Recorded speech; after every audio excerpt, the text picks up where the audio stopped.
What is up, YouTube? This is RJ Shea with Team50Points, doing yet another review, this time on the Pulse R76 submachine gun.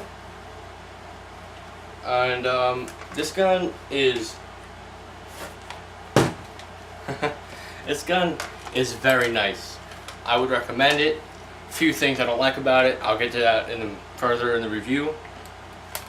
First, let me move you guys back a little bit. Anyway, gun, very nice. I already said that, but who cares? All metal. Everything I see is metal, except for, a lot of AK models. I'm going to be saying AK models a lot, just so you know.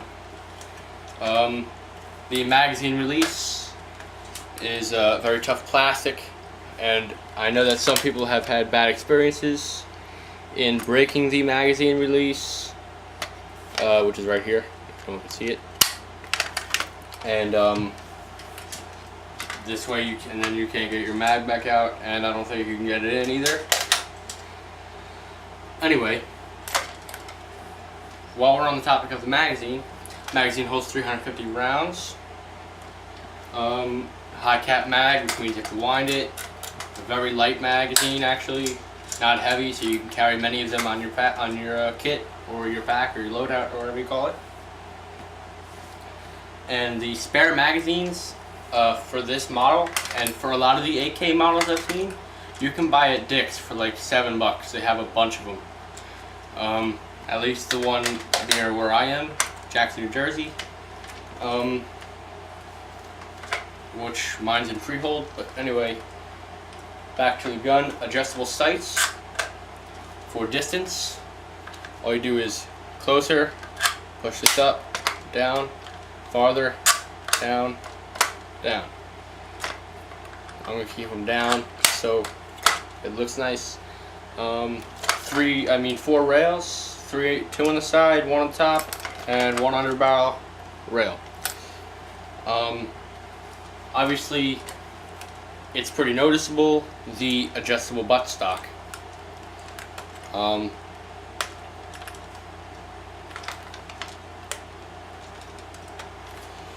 it's fully adjusted, it's very comfortable, and it's 28 inches long, the whole gun.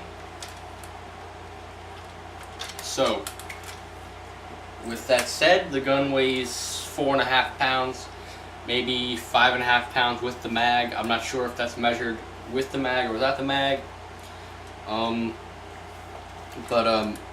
got your sling attachments here, very nice sling attachments. Came a really crappy sling, it did actually. Came with 500 BBs that you have to throw out because they're crappy, even if they're .2 seamless. I don't trust them.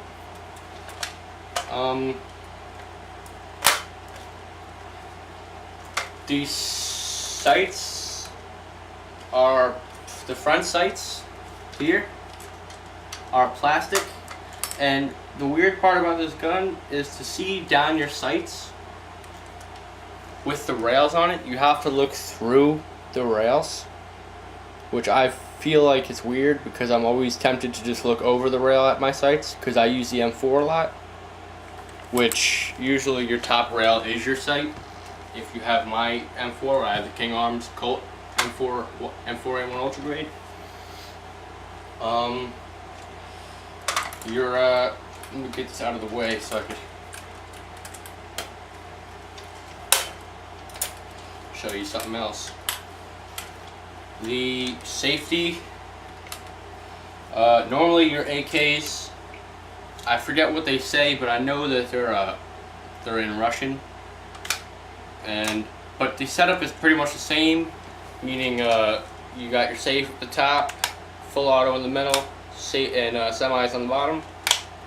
And it does actually say it in English, so you can read. So if you're new to an AK model like me, you can figure out, what you're on, what's your full auto or semi. Another thing, pistol grip and the foregrip. They're like made of a nylon metal. But the thing that holds the foregrip on here, that's plastic, and this is plastic, and the this is actually some type of cheap metal. I want to say it's cast. This gun is 375 FPS, and I want to say 850 RPM, which is rounds per minute for those of you that don't know. And FPS is feet per second, for those of you that don't know. Which, and for some reason, I'm not sure what this is for. I've Googled it, I've looked it up. My friend cut them off, which was not a good idea. But it came with this weird string down here. And I want to say it was for carrying purposes. It was like in a loop, so you can hold it on your side here, like so. But he cut it off. Very strong gun, although right here where the hop-up is, very weak. This metal here, it is metal, but it's a very weak metal. And as you can see, the hop-up is right there under that little tube, which is supposed to be the mimic of a gas system that a normal gun would have. Now, this gun is not too loud, not too quiet. It's just right smack in the middle. I know I shouldn't be dry firing it because it's my friend's gun, and you shouldn't do that in the first place. But I'm just going to do it just to give you a sense of the rate of fire, and then we'll go from there.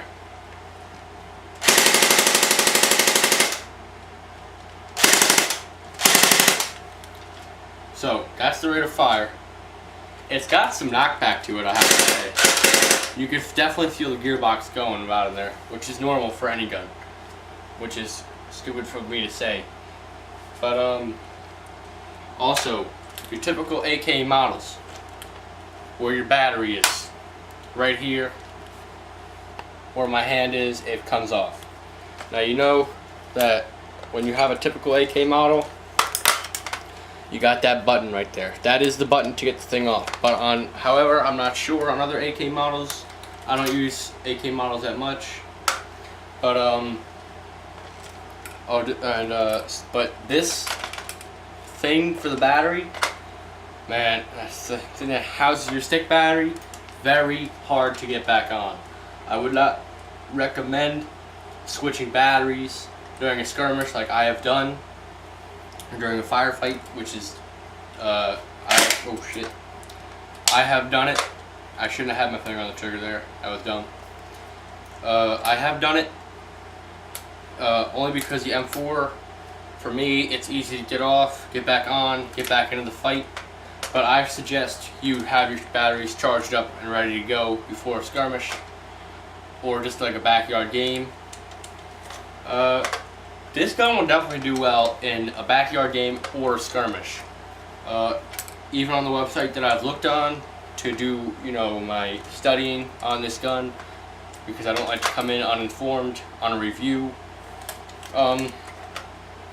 They recommend it for skirmishes. Now, my friend bought this at Dick's for $140. You can get it on Pyramid Airsoft. I'll put a link in the description. For $100, $99.99 plus shipping. But I have to say, I like Pyramid Airsoft.com. It's actually PyramidAir.com. But they have live experts there. You just hit a button that says live experts, and you can ask any question about any gun. They'll answer it. They're very good people over there. And that's the lowest price I've found guns, I have to say. I bought my Kalashnikov AK there. Now, I told you I don't use AKs that much, but I love the Kalashnikov AK tactical folding stock version. My friend has it. I used it one game. I loved it. I loved the feel of it. I started getting into AKs, so I'm gonna buy it. It's on PyramidAir.com for about 130. But there's a refurbished version, which is the same thing, just might have a few nicks, scratches in it on the top. Nothing internally wrong, nothing different from performance. It's just like $30 cheaper. So I got that version, which I don't really mind. I know that it's eventually going to get scratches in it from playing. It's going to get a little wear and tear. But back on the gun. Not really much more I could say about it. The trigger guard, all metal. I want to say it's like a cast, but on most AK models you'll see this too. The magazine release is plastic, right there. That is plastic, and I know that some people have had bad experiences with breaking their magazine release, and I will do a shooting test. Unfortunately, it is dark now. Otherwise, I would put it on right now. But tomorrow morning or tomorrow afternoon, if I have the time, I'm not busy with the team, at a team member's house, work and stuff, I will definitely put a shooting test on here. It's very accurate, very on target, and I would definitely recommend it for intermediate to upper intermediate gun players. Very easy to take apart. Very easy to take apart. I would definitely, if someone here had an AK Pulse R76 and they needed something fixed, I would definitely take it apart and fix it for them. And I could do it in minutes. That's how fast you could fix the gun. Another thing I want to point out. The gun's gearbox is somewhere. Here it is. The gun's gearbox. Now, gearbox, it makes the gun what it is. Although there is an older version, which my friend has, that is a metal gearbox, and it works fine. But the newer version of this gun has a plastic gearbox. I'm not talking just plastic, I mean this type of plastic. I'm not sure if this gearbox is definitely broken, but I took the gun apart and it was like this. I told you I bought a broken gun, but I'm just telling you what the material of the gearbox is made out of. And that is a very, very cheap plastic. I can literally squeeze this together. I might even be able to break it, which I might just do now because I don't need this. That's the noise it's making right now.